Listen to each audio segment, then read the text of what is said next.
Milk powder, logs, lamb chops and now Touch Rugby, the newest product with export plans. Maybe a bit of a surprise, but for Touch New Zealand, its unique Turbo Touch concept is more than just a game. Stephen Smith checked it out. A mix of touch rugby and netball, Touch New Zealand has lofty goals for its latest venture. It teaches big ball skills that can be translated into soccer, rugby, netball, basketball. And hopefully a brand which turns profitable in the next few years. I mean, we've invested probably $500,000 ourselves into this, so we went to the lawyers, the IP experts, and said, what can we do? The Turbo Touch brand logo and taglines have been trademarked here in Australia and the United Kingdom.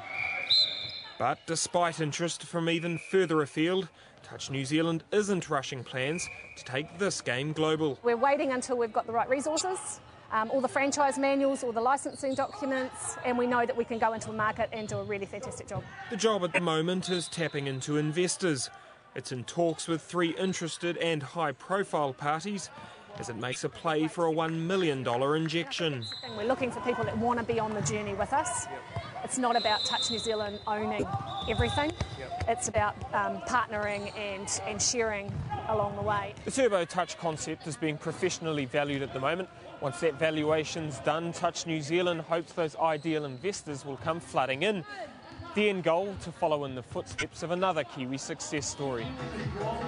Les Mills International exports its fitness classes to over 10,000 gyms worldwide.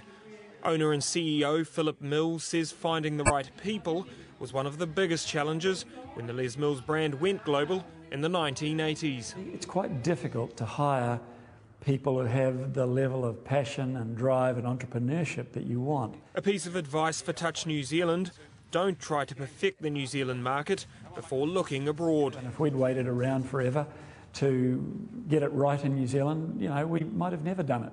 Sure, we made some mistakes overseas, but we learnt in the process of making those mistakes. Touch New Zealand hopes it can put our country on the map in yet another oval ball game. AMP Business reporter Stephen Smith with that.